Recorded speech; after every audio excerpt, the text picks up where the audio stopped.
Hi, my name is Tina and I live in North Central Pennsylvania. And the Department of Public Welfare and AMERIHEALTH Northeast are trying to take away my services for my son Logan. Logan is 12 years old physically, but mentally he's between 6 and 9 months old. And Logan has had nursing services since the time he came from the hospital. They're also trying to take away home health aid services for Logan at school. This would make me responsible for Logan for 24 hours a day. I need help getting this message out because I'm not the only one that Pennsylvania is doing this to. Can you pause it? Mama. Logan is a very medically complicated child. Logan requires G-tube feeds, a feeding pump at night, and needs somebody to watch him throughout the night for multiple diaper changes, for the onset of illnesses, and for ongoing care for stability. And as you can see, Logan is a very active and ongoing care. Logan is only able to speak a couple words. Logan is totally dependent for his care. He's unable to walk, talk, feed himself. He's incontinent. Logan is in diapers 24 hours a day. Logan is a very loving and affectionate child, but Logan does require 24 hours of care. As we go on with this video, I will be showing more of Logan's care as we go along. Thank you for watching my video, and please pass this information along.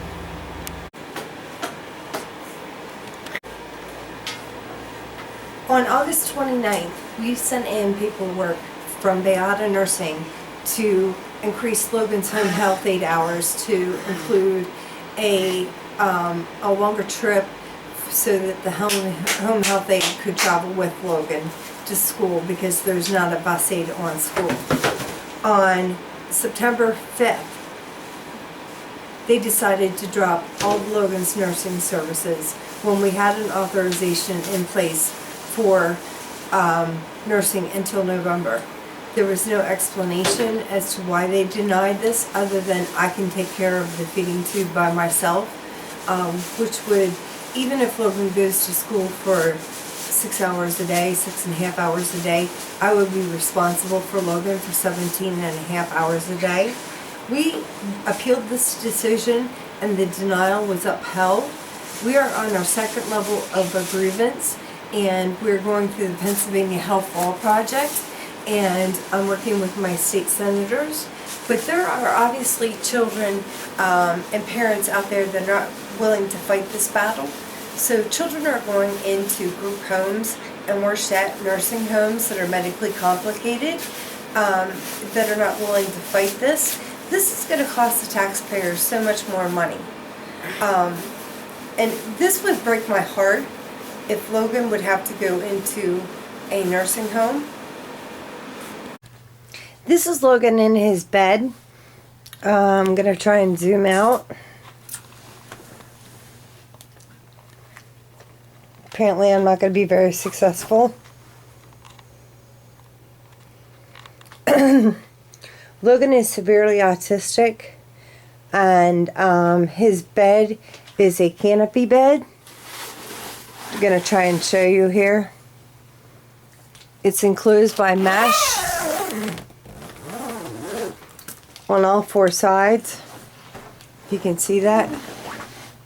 It zippers the whole way around.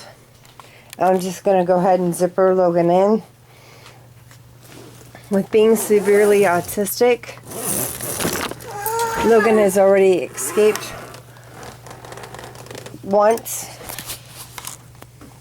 and I've gotten in a lot of trouble for that because the nurse did not latch his bed together when she left and I was still sleeping.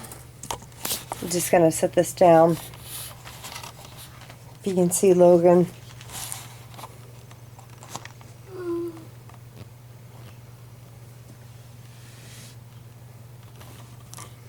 And it's time for Logan to take a nap. just going to take this down.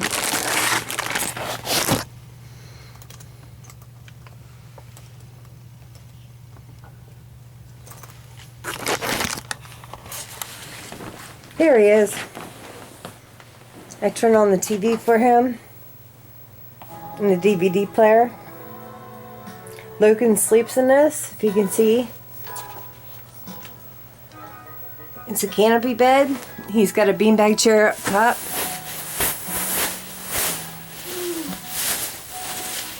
We store some of his diapers up there. Some of his liners. This is Logan's room. It's a small room.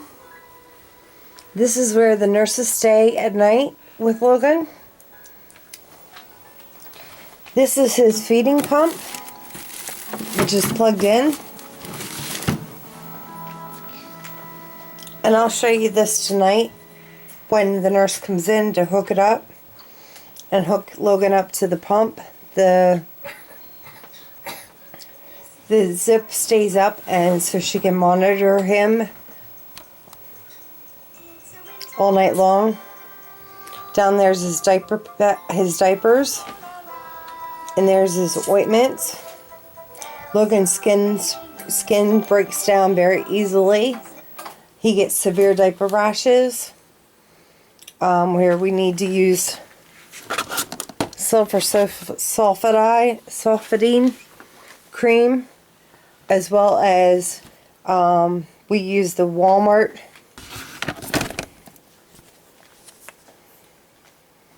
Equate brand, a diaper rash, maximum strength, and then on top of that we use cornstarch to help his skin. Logan at one point in time had a colostomy,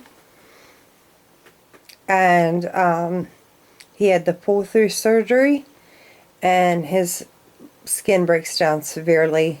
We deal with minor diaper rash to moderate to severe to bleeding, and it can go like that within a matter of 2 hours. And if you can see, Logan's ready to go to sleep. Maybe not. Maybe he's up. But we're going to let him in here so he can take a nap. And maybe I'll be able to get some more of Logan in his everyday life. But Logan is definitely 24-hour care. He has a chromosome syndrome called trisomy 21. Logan has an extra 13th chromosome. Typically that comes with cardiovascular issues. That Logan does not have the cardiovascular issues. One of the reasons why the Department of Public Welfare and the insurance company is denying him the nursing coverage is because we do not have cardiovascular or respiratory issues. But there are many other reasons that we do need the skilled nursing at night.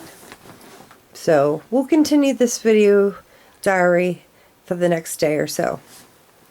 Thanks so much for listening and for watching, and we'll get back to you soon. I'm back again real shortly after I left the room and turned the light off. Logan had a major meltdown. He started hitting his head. We had to put the helmet on him. See if we can see the helmet. There we are. Logan has hit his head severely in the past, to the point where he needed hospitalized. Logan has a mood disorder, something similar to oppositional defiant. I forget exactly what it's called, since he can't be openly defiant to me. It's a different term because he's nonverbal. With the autism, he has meltdowns where he hits himself. He did develop a severe cataract in his left eye, and he had a complete retinal detachment. Now that does go along with the trisomy 13 or Patoi syndrome. but we don't know if that was caused by Logan hitting his head. So we're very careful with that now. So as soon as he starts hitting himself, we do put the helmet on. As I said, Logan was hospitalized for these behaviors at one point in time. That was not this past May, the May before. He was in really bad shape. He wouldn't stop hitting himself, and he had an open wound on his chin, and his neurologist thought that he was a risk to himself and to others. So he was hospitalized and put on different medication, and was released to a psychiatrist because no psychiatric facility in the state of Pennsylvania would take Logan with his feeding tube, his incontinence, his with his nonverbal, with his, I guess, the fact that he's nonverbal would be the best way to put it. So the only thing we could do was go to a psychiatrist. So there he is. That's my baby. So I'm going to continue showing you and explaining Logan to you in layman's terms so that you can easily understand and make it clear as to why the skilled nursing is definitely needed. And hopefully you'll agree and repost this video, and we can go from there. Thank you. This is Logan's medications that he takes every day, several times a day. He does get several of these at 11:45 at night, and again at 6 o'clock in the morning. Just to show you the whole host of medicines that he does take. There's an eye drop in here that he gets in the morning, right here. And then there's probiotics that he takes. And then there's PRN, which is as needed medications. These get packed by the nurse to take to school as well. I also want to show you Logan's stroller.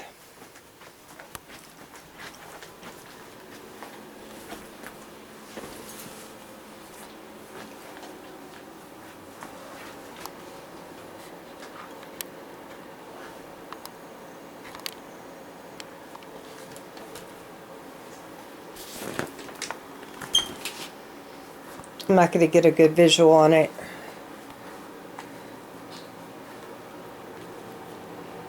There we go. This is Logan's stroller that he rides to school in on the bus. It's something like a wheelchair, only it collapses. And I'll get a picture of Logan in his stroller, riding up on the bus and coming down on the bus for you. And this is because Logan can't walk without assistance. He does have a reverse K walker that he can walk, but you need to steer him, and he can do very limited amount of walking with his walker.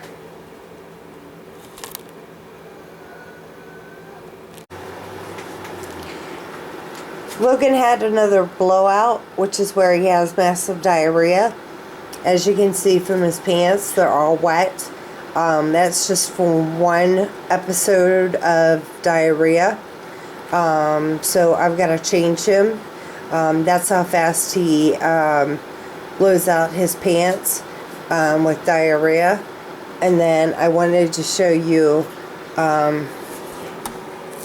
these are his diapers, and I don't want to show changing him on camera because of because of lack of privacy. But here are his diapers. We go through a case of wet wipes a month. These are Logan's AFOs or DAFOs that he wears to help him walk. He gets those once a year, and they prevent Logan's ankles from twisting to the point where they're going to break. I should mention that Logan's bones are very brittle and dense and are easily broken. So more to come. Thanks for watching. This is Logan's G-tube site, his feeding tube site. As you can see, the button is loose and coming out, and the nurses have to push that back in each day. If not, it comes out the whole way, and we have to take them to Danville, which is almost an hour away, to have them put it back in. And we're going to be hooking up Logan's feeding for the night. Okay, the feeding tube is inserted, and we're now ready to turn on the feeding pump. Logan's not very happy. We woke him up, but he also gets fed and gets food, gets meds for the night too. So the feedings are starting to go in. As you can see, he's pretty active, and it's easily dislodged and leaks throughout the night.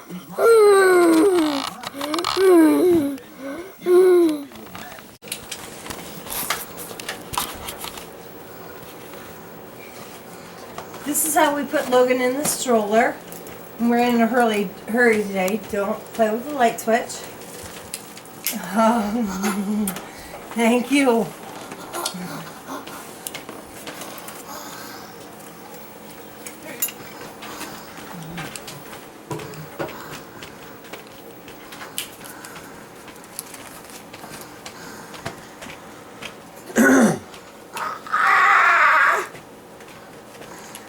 No light switches.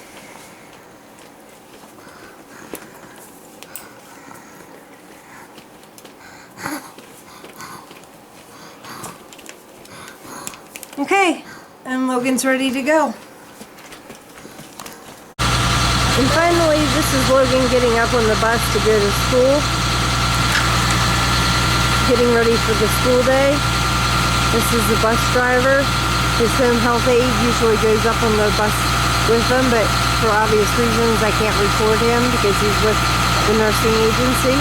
But as you can see, his helmet's on there, his meds are packed, his hearing aids are in there, his glasses, and that's about it for Logan. Thanks for watching. Okay, Logan is unable to feed himself, and Logan cannot eat regular food. Logan has to have food that's pureed with this consistency, with this medicine in. And I'm going to show you how we feed Logan. Stop playing. Open. Many times for me, he doesn't eat as well as he does for the caregivers.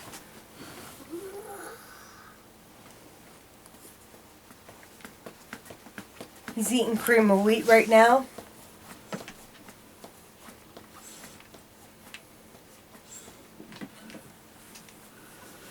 Come on, open up.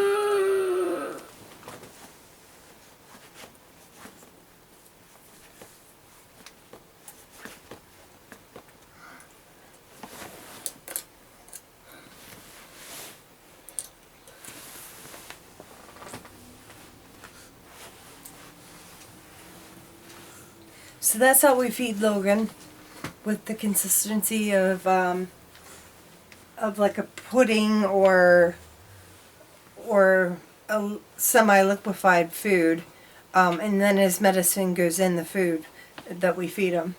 And pretty soon I'll be showing you Logan getting on the bus and getting him in the stroller. So that's about feeding Logan all 3 meals and 3 snacks per day. Go ahead. As you can see, Logan clearly needs nursing services and a home health aide that goes to school with him. But in the state of Pennsylvania, Logan's not alone. Many other kids are in his same position, and these kids are going to end up in a a group home as a result of lack of services. In the forefront, we're saving money, we're saving tax dollars by not providing these services in the home. But in the long-term goal or the long-term run, these kids are going to be costing us a lot more money by going into group homes. I personally want to keep my son home with me for as long as I possibly can, and not putting him in a group home is an option. But as a single mom with no other help available to me, I might not have an option but to put him in a group home. So if you can, call your legislator, call your House representative, do what it takes to get this message out. Pass this along to your friends, to your friends with special needs children. Make this issue to be known to the government, to Governor Corbett, or to Governor to-be Wolf, and see if we can make a difference. Thank you so much for watching our video and for taking the time to listen to me. I really appreciate your help. Thanks so much.